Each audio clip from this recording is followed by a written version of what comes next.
El Ministerio Conéctate a Jesús y Clases Privadas TISU presentan Ezequiel 32, Atrapados por la Red. Podemos leer este capítulo en el siguiente enlace.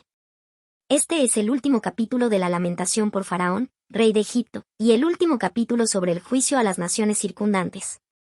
Mientras leíamos, nos preguntábamos por qué Dios juzgaría a las naciones. Según 2 de Corintios, capítulo 5, versículo 10, es necesario que todos nosotros comparezcamos ante el tribunal de Cristo, para que cada uno reciba según lo que haya hecho mientras estaba en el cuerpo, sea bueno o sea malo. Entonces, si todos individualmente vamos a comparecer ante el tribunal del Señor, no pensamos que habría un juicio colectivo como nación. Sin embargo, Dios también juzga a las naciones y a sus líderes. Los líderes de las naciones son responsables de las decisiones que toman y que afectan a todos los ciudadanos. Tal vez se pregunte cómo sabemos esto. Ezequiel lo ha repetido una y otra vez.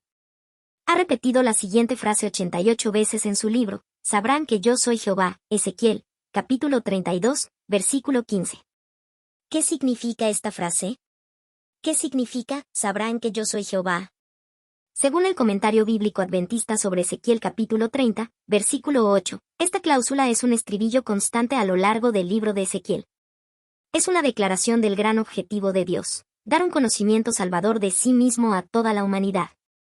Él emplea varios medios para declarar sus consejos a la raza humana. Habla por medio de la voz de la conciencia, por medio de profetas inspirados y por medio de sus providencias y juicios. Su objetivo final es que el conocimiento de su nombre cubra la tierra como las aguas cubren el mar. Habacuc, capítulo 2, versículo 14. El mensaje inspirado contra Egipto puede considerarse como el intento de Dios de revelar la solicitud divina por las vastas multitudes de Egipto. Según el comentario bíblico adventista sobre Ezequiel, capítulo 6, versículo 7, la expresión conoceréis o su equivalente aparece 88 veces en Ezequiel y es la nota clave del libro. Fue porque Israel no supo que fue llevado al cautiverio. Isaías capítulo 1 versículo 3, capítulo 5 versículo 13, Oseas capítulo 4, versículo 6. El cautiverio fue un proceso educativo. A través de la dura adversidad, el pueblo de Dios había de aprender lo que no había aprendido durante los tiempos de prosperidad, el deseado de todas las gentes. Capítulo 2, el pueblo elegido, p. 28. Cuando leemos las escenas de destrucción descritas en el capítulo 32 de Ezequiel, vemos a Dios ejecutando el juicio sobre Egipto, y pensamos cómo un Dios de amor permitiría tal destrucción. Pero una y otra vez, Dios está llamando persistentemente a la gente a conocerlo, a estudiar su palabra, a obedecer sus mandamientos para que todo nos vaya bien. Deuteronomio capítulo 12, versículo 28. Y al final, Él ha prometido darnos la vida eterna. Y la vida eterna viene al precio que Jesús pagó al morir en la cruz en nuestro lugar. Según Juan capítulo 17, versículo 3, la vida eterna consiste en conocer al Padre a través del Hijo. Sin embargo, si no queremos conocerlo a través de su palabra, entonces Dios nos permite conocerlo cuando retira su presencia de nosotros. No nos damos cuenta de que estamos vivos solo porque Dios y sus ángeles están presentes en esta tierra. Satanás y sus ángeles nos habrían destruido hace mucho tiempo si Dios no estuviera aquí. Por lo tanto, cuando vemos destrucción en estos capítulos, todo es consecuencia de que Dios retira su presencia de nosotros. ¿Qué elegiremos, el manto o la red? Al final, tenemos dos opciones.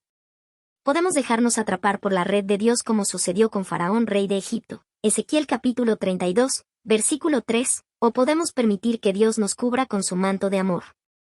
Una opción es juicio, la otra es gracia y amor. ¿Por qué permitir que su red venga sobre nosotros cuando podemos permitir que su amor cubra multitud de pecados? Primera de Pedro capítulo 4, versículo 8. Dios nos ama, Primera de Juan capítulo 4, versículo 8. Él no quiere que ninguno de nosotros perezca, sino que todos procedamos al arrepentimiento. Segunda de Pedro capítulo 3, versículo 9. ¿Por qué somos tan tercos? Cuando miramos a la cruz y vemos a Jesús muriendo en nuestro lugar, no vemos lo que el amor le llevó a hacer. ¿De qué otra manera puede expresar cuánto nos ama y quiere que pasemos la eternidad con Él? Es tan desgarrador ver a Dios rogándonos a los seres humanos que lo conozcamos y nos salvemos. Que su amor nos cubra en lugar de su red. Bendiciones. Ezequiel 33, que también está a nuestro oído. Cuando éramos más jóvenes, recordamos que nuestros padres nos decían que éramos duros de oído. ¿Qué querían decir con esto? Escuchábamos lo que decían, pero hacíamos nuestra voluntad. Ahora que somos mayores, nos damos cuenta de que ese no era el mejor enfoque. Ahora escuchamos lo que nuestro Padre tiene que decir, reflexionamos sobre lo que está tratando de decirnos y la mayoría de las veces, no siempre da en el clavo con nuestra situación, hacemos lo que Él sugiere que hagamos. ¿Cómo es con nuestro Padre Celestial? ¿Escuchamos sus palabras escritas en la Biblia? O tal vez somos como los hijos de Israel en el capítulo 34 de Ezequiel. Leamos lo que ellos hacían. Tal vez estamos haciendo lo mismo hoy y no nos damos cuenta de que la historia se repite. Leemos Ezequiel capítulo 34 versículos 30 al 32. Y tú, hijo de hombre, los hijos de tu pueblo se mofan de ti junto a las paredes y a las puertas de las casas, y habla el uno con el otro, cada uno con su hermano, diciendo, venid ahora, y oíd qué palabra viene de Jehová. Y vendrán a ti como viene el pueblo, y estarán delante de ti como pueblo mío, y oirán tus palabras, y no las pondrán por obra, antes hacen halagos con sus bocas, y el corazón de ellos anda en pos de su avaricia. Y he aquí que tú eres a ellos como cantor de amores, hermoso de voz y que canta bien, y oirán tus palabras, pero no las pondrán por obra. ¿Qué estaba ocurriendo en tiempos de Ezequiel? El libro Palabras de Vida del Gran Maestro compara a la gente de la época de Ezequiel con las vírgenes insensatas de la parábola de las vírgenes sabias e insensatas, descrita en Mateo capítulo 25, versículos 1 al 13. Leemos una cita del capítulo 29, el premio inmerecido, p. 338. Examinaremos las características de las vírgenes insensatas, así como aquellos que vivían en los tiempos de Ezequiel, y veremos si tenemos alguno de estos rasgos. Características de las oidoras pero no hacedores de la palabra. Característica número 1, no son hipócritas. La clase representada por las vírgenes fatuas no está formada de hipócritas. Sus componentes manifiestan respeto por la verdad, la han defendido, y son atraídos hacia aquellos que la creen, pero no se han rendido a sí mismos a la obra del Espíritu Santo. Característica número 2, no han rendido su corazón a la obra del Espíritu Santo.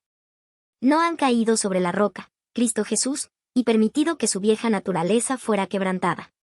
Esta clase se halla simbolizada también por los oyentes representados por el terreno rocoso. Reciben la palabra con prontitud, pero no asimilan sus principios. La influencia de la palabra no es permanente. Característica número 3, no conocen a Dios. El Espíritu obra en el corazón del hombre de acuerdo con su deseo y consentimiento, implantando en él una nueva naturaleza. Pero las personas representadas por las vírgenes fatuas se han contentado con una obra superficial. No conocen a Dios. No han estudiado su carácter, no han mantenido comunión con Él, por lo tanto no saben cómo confiar en Él, cómo mirarlo y cómo vivir. Característica número 4. Tienen una forma de piedad sin poder para vivir una vida piadosa. Su servicio a Dios degenera en formulismo. Y vendrán a ti como viene el pueblo, y estarán delante de ti como pueblo mío, y oirán tus palabras, y no las pondrán por obra, antes hacen halagos con sus bocas, y el corazón de ellos anda en pos de su avaricia. Ezequiel 33 horas y 31 minutos. Característica número 5, amor a sí mismo, característica especial de aquellos que viven justo antes de la segunda venida de Cristo. El apóstol Pablo señala que esta será la característica especial de aquellos que vivan precisamente antes de la segunda venida de Cristo. Dice, también debes saber esto, que en los postreros días vendrán tiempos peligrosos. Porque habrá hombres amadores de sí mismos, avaros, vanagloriosos, soberbios, blasfemos, desobedientes a los padres, ingratos, impíos, sin afecto natural, implacables, calumniadores, intemperantes, crueles, aborrecedores de lo bueno, traidores, impetuosos, infatuados, amadores de los deleites más que de Dios, que tendrán apariencia de piedad, pero negarán la eficacia de ella. A estos evita, segunda epístola a Timoteo, capítulo 3, versículos 1 a 5. https://m.egubritins.org/book/210.17332-1747. ¿Estamos a la altura? ¿Somos hacedores de la palabra y no solo oidores? Después de un examen minucioso, hemos llegado a la conclusión de que tenemos un poco de algunas de estas características rondando nuestro carácter. Hay veces que nuestra vieja naturaleza brota porque no hemos rendido nuestra voluntad a Dios completamente en ese momento. A veces surge el amor propio. Esta es una batalla constante. No estamos seguros en ningún momento sin la morada del Espíritu Santo en nuestras mentes. Una vez que rendimos nuestras mentes a su guía, estamos seguros. Pero esto es constante. Por eso es por lo que Primera de Tesalonicenses capítulo 5, versículo 16, dice que debemos orar sin cesar. La mente nunca debe dejarse vagar sobre cada sugerencia del enemigo de nuestras almas. A veces nos llegan pensamientos a nuestras mentes, y nos preguntamos cómo llegaron allí. Según Filipenses capítulo 4 versículo 8, siempre debemos mantener nuestra mente pensando positivamente. ¿Cómo nos convertimos en hacedores de la palabra?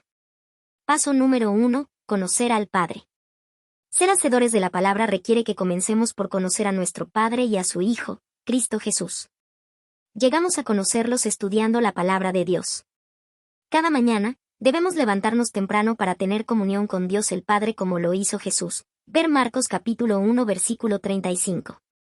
Busquemos un lugar solitario como hacía Jesús, donde podamos estar a solas con nuestro Padre. A través del estudio de la Biblia, Dios nos habla. Y nosotros le hablamos a Él a través de la oración. Orar es una necesidad. Es la vida del alma. Paso número 2. Entregar toda nuestra vida a nuestro Padre. Cuando lleguemos a conocer a nuestro Padre como es nuestro privilegio conocerlo, lo amaremos con todo nuestro corazón, mente y con todo nuestro ser.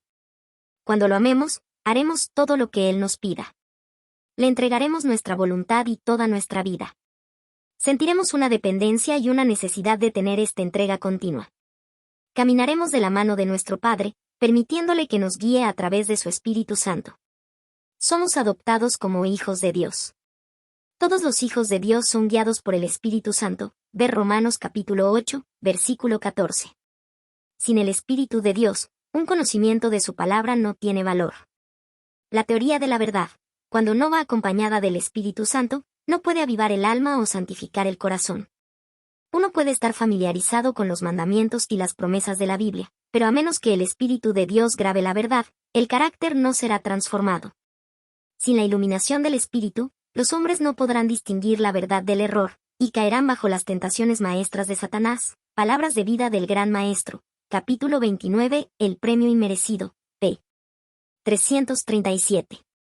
https://mebritins.org/es/book/210.173 gato 1744.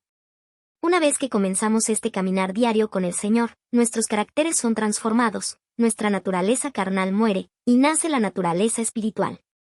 Sin darnos cuenta, empezamos a ser hacedores de la palabra y no solo oidores. Ser hacedores de la palabra, y no tan solamente oidores, engañándoos a vosotros mismos.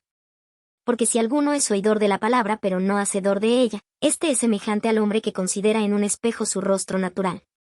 Porque él se considera a sí mismo, y se va, y luego olvida cómo era. Mas el que mira atentamente en la perfecta ley, la de la libertad, y persevera en ella, no siendo oidor olvidadizo, sino hacedor de la obra, éste será bienaventurado en lo que hace. Santiago capítulo 1 versículos 22 al 25.